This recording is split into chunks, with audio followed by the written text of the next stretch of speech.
What's up, sports fans? It's Fry here. Once again, I am back reviewing another AFL fantasy round. This time, round 11. We're technically, I think, over the halfway point of the year. Massive round. There were some huge scores. Lots of popular picks went pretty big, so a lot of people benefited greatly. And of course, there were some players that failed, who I will also talk about. One of them who is copping a lot of crap for his subpar performance after being maybe the most traded-in player in history, but I'll dissect all of that in a minute. My team went pretty good. I'll show you just exactly how I went. I went up in ranking again. The bye rounds are here. We've got new dual positioning. There's plenty to unpack, so let's stop wasting some time. Let's dive right into what exactly happened in round 11. Once again, like I said, I managed to go up in rank. I'm still ranked outside the top 20,000, so it's a long climb back, but considering where I was, I'm happy. There was about, from round 4 to 8, I think, there was a couple of real miserable scores from the large fries and Coke, but I'm trending upwards. I've topped 2,100, I think, for 3 straight weeks, so that's a good sign. I don't know, I won all 3 of my leagues, yet it says I've gone down in all of them, but anyway. Starting in my backline wasn't amazing this week, actually, but I was playing. You know, if you look at the guys who are on the field, there's not a great bunch of superstars there. Lloyd and Laird are cream of the crop, but guys like Ridley, Duday, Rice and Lukey Ryan aren't known for their fantasy scoring abilities. So in the coming weeks, I'll bring in a couple of guns in there to make that look a little bit nicer. My midfield, however, was pretty awesome. I chose Tom Mitchell as my captain and he rewarded me handily.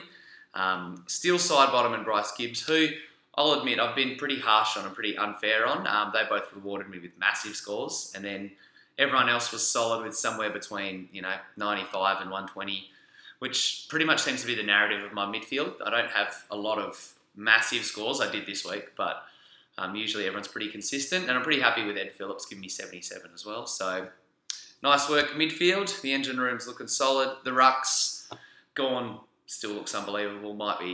He's pushing for number 1 ruck status over Brodie Grundy. Source Jacobs, he's got 2 relatively easy games coming up before his bye, matchup-wise. So hopefully he can have 2 big scores, because after that I will be getting rid of him. But 80 is fine. My forward line let me down a bit. Robbie Gray wasn't great. McLean didn't go huge. Fritter with his 126 is unbelievable. Heaney and Guelphy did their thing, but Tommy Rockliff's 43...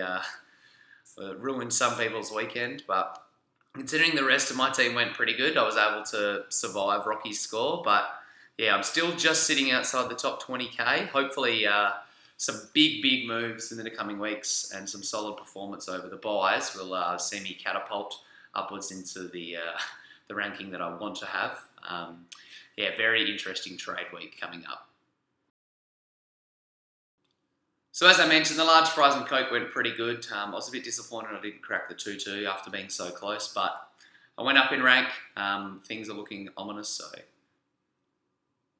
before I dive into any of the numbers for this week and the +3s, -3s and all that, let's just quickly talk about what the round 12 bye means. So as of now, for the next 3 weeks, we get 3 trades each round. It also, over the next 3 weeks, our best 18 players' scores count. So even if you have 22 players playing, the best 18 scores on your ground go towards your score. Emergencies still factor in, so if you have 18 guys playing and 1 on the pine and 1 gets chopped out, then you still get an emergency score. I don't think there's too much else that's confusing with the buys. This week we have the Western Bulldogs, the West Coast Eagles, Carlton and Hawthorn as the 4 teams that aren't playing. So if you have guys from those teams on your field, it's probably best to put them on your bench and play some of your bench guys. If you don't have a full 18, it's not the end of the world, but in a perfect world, you'd want to have at least 18 or 19 guys playing, even 20, so that you have a little bit of flexibility. But hopefully your teams aren't looking too bad, but yeah, the buy rounds are always a tricky thing to navigate, so I've put a lot of planning into my buys, so hopefully I should benefit greatly from that over the next 3 weeks. But if you didn't, don't stress, it's not the end of the world. We do get 3 trades each week for the next 3 weeks, so you can avoid some carnage and donuts if you start to plan for round 13 and 14 with your trades this week. All right, time to give out some awards. +3s. The first one goes to the Rookie of the Year, in my opinion. Barring anything crazy, he'll be known as the cash cow of 2018, and that is Bailey Fritsch. I considered trading him out, and he's been in my trade-out plans.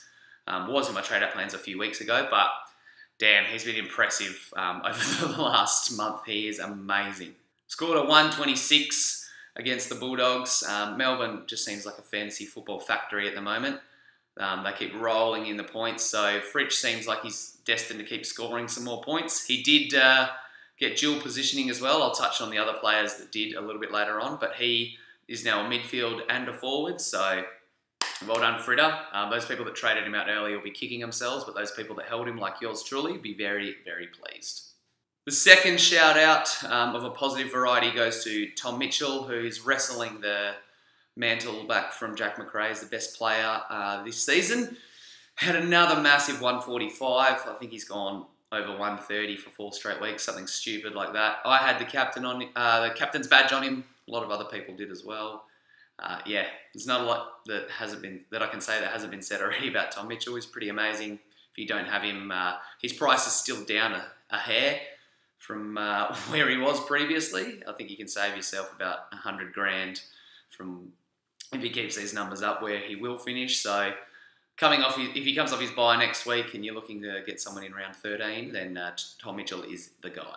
The last shout out goes to Bryce Gibbs. Now, like I said, I've been a bit harsh on Gibbs, and especially still side bottom, who are in my side, but yeah, Gibbsy looked amazing. He had 142, rewarded all those owners who have him. He's shown the ability that he can have big games in the past. I remember it might have been last year or the year before, he had a huge, I think it was last year, 190 against Gold Coast. So obviously he didn't have a score of that variety, but he's shown that he can go big, and hopefully this is a sign of more things to come.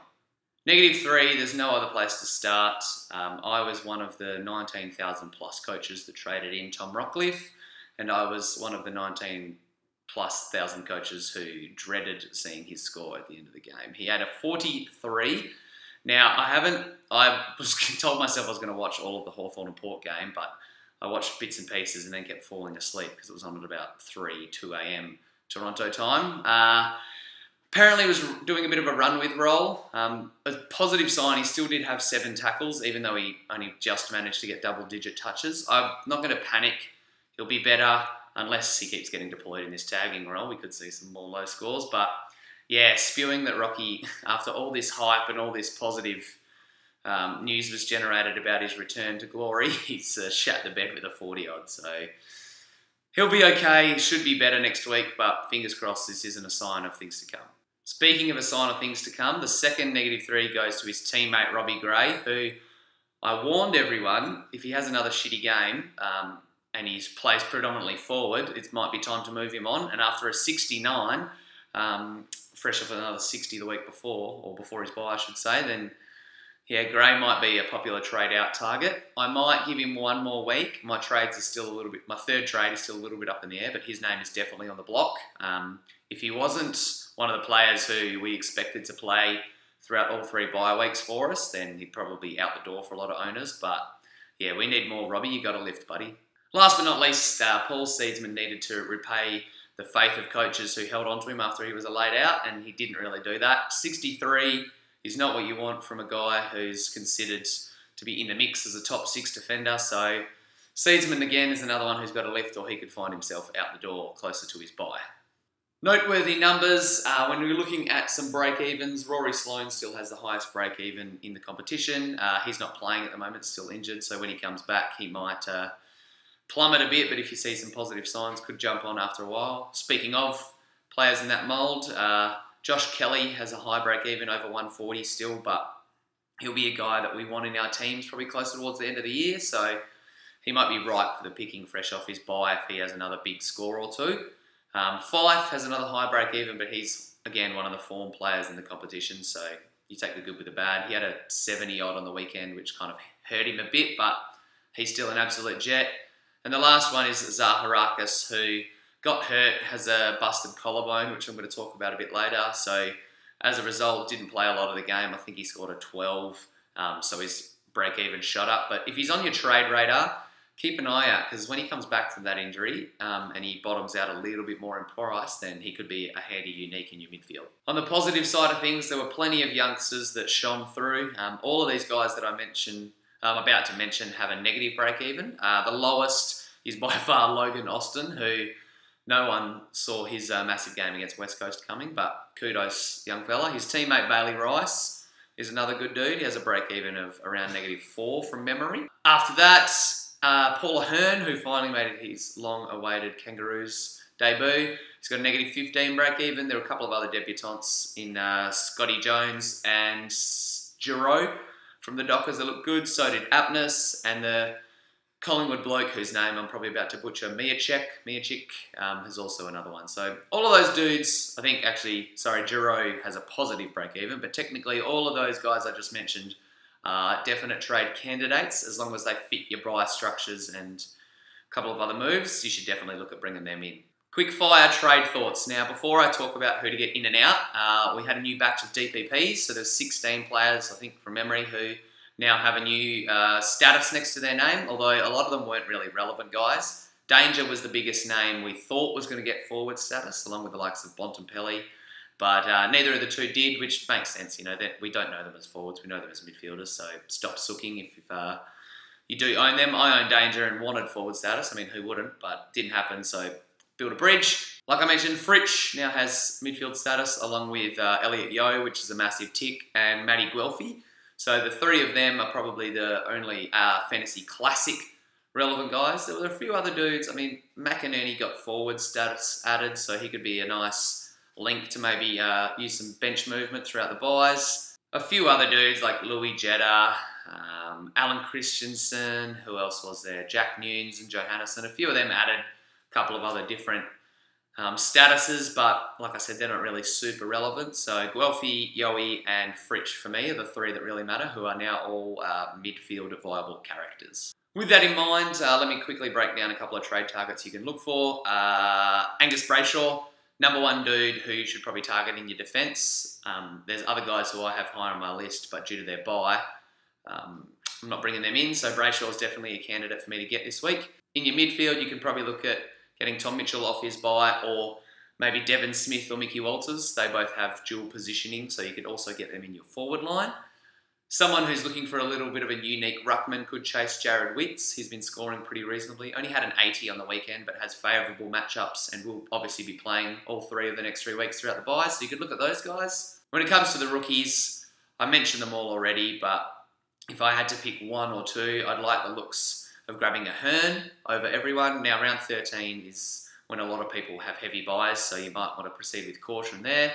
Next up, you could look at getting Scotty Jones. I think it's Scotty Jones. I hope I'm saying it right. That'd be hilarious if I'm getting it wrong. For Oscar McInerney, you might be able to pull the trigger early and get rid of him. But any of those Freo and Collingwood guys, Miachik that I mentioned, and the Saints blokes in your back line are all solid trade targets due to their low price, low break even, but make sure that they fit your buy structures above all. Getting premiums out at the moment for our trades, there's not a hell of a lot of dudes who are failing right now. I had Robbie Gray listed down as the big one for me. Injuries and buys will probably factor a lot into your trades over the coming weeks. So yeah, with regards to rookies, I think it might be time to go a little bit early on the likes of Spargo, the aforementioned McInerney, maybe Duday, if it means you can get someone else to help you with your buy structures. Timmy Kelly proved everyone wrong who traded him straight for Tommy Rockcliffe, that he still has a little bit of growth, as did Zach Langdon, who's in my forward line as an emergency. So with regards to your trading outs, I'd look a lot at your buy structures with that for the coming weeks, but there's definitely a few candidates that you can get out to generate a bit of dough. Looking ahead to next week, like I mentioned, we've only got 6 games of footy due to... No, hang on. 1, 2, 3, 4. That means there's 14... we got 7 games of footy next week. Good quick maths there, Fry. So there's a lot of guys who are under injury clouds. A few of them, though, do have the bye. So Jack Darling's ankle injury hurts a lot of people, as does Paddy Cripps. He had strapping over his quad or thigh and played out the game, but a lot of people think he would benefit from a rest. So see how those guys are when they come back, but they should be okay. Fingers crossed Darling hasn't done anything significant that could really hurt the Coasters, but Those are the two dudes who have the bye this week that are probably the biggest injury concerns. There are a few other fantasy relevant dudes who are dealing with the injury bug though. Cornelio and Christensen both suffered concussions and their status for next week is a bit up in the air. Cornelio went back onto the ground and then was showing delayed signs of concussion, so they pulled him after a while. So he's probably the biggest injury guy that we need to watch out for. As I mentioned before, Zaharakis busted his collarbone, which kind of sucks. He'll probably be out for about a month now. Alex Pearce, who's been a heartbeat on a lot of people's benches. I think he hurt his ankle or leg, but went back. I think went back on, but then came off and was just proceeded with caution there, but should play. Lever suffered an ACL injury, which sucks for Demons fans, but not many people will have him in fantasy. And last but not least, Aaron Hall, who some people had their eye on, especially if he was able to gain defender status, which he didn't. But yeah, he injured his shoulder, I think, from memory. So if you were looking at trading him in, I would not be doing that now because he's probably going to miss a handful of games. Suspension-wise, Burgoyne, Fife and Mitch Robinson all might have cases to answer for. I think all three will get off with fines. But yeah, Fife especially is a bit concerning. Robbo and Fife's incidents were a little bit low impacty. Don't think there'll be huge concerns. Like the dude that they bumped or hit played out the rest of the game. So I think they'll be fine. And Burgoyne's not in a ton of fantasy teams, but he had a bit of a hit on Polek that might come into question. So see how that goes. Finally, my trades for this week. Like I said, I think I'm going to look at getting a Hearn, maybe Jones, the Freo Ruckman or Apnes. I'll be definitely targeting a few of those young dudes and trading out some of my rookies that are pretty close to topping out, like Spargo, McInerney, Alex Pearce, doing a bit of cash generation so that in the coming weeks I can definitely get a couple of dudes who are coming off their buys for some big points upgrades, burning all my warm chest. Watch out for Robbie Gray and his role. He could be the premium that I axe, and it might finally be time to get rid of Sam Murray. He's been sitting on my bench for 3 straight weeks, so I really want to turn him into Yowie next week, but it might be wise for me to just pull the trigger and get Brayshaw right now or something like that. But that's what I'm thinking. Hopefully your team isn't looking too sketchy over the bye period and you're ready to go. Good luck for round 12. The first of 3 bye rounds is here. It's a testing time of year, but a lot of patience and a lot of smart trading can see us definitely launch into the second half of the year. A few bits and pieces, of course, will be coming out Sports by Fridays over the next week. I'll be doing another draft comparison article, I think. I'll be doing Thursday night trades with JLo once again, and I'll be doing the Sunday sit down, recording that as soon as this video is done and dusted. So good luck. Hopefully the buys don't sting us too much. Until next time, peace.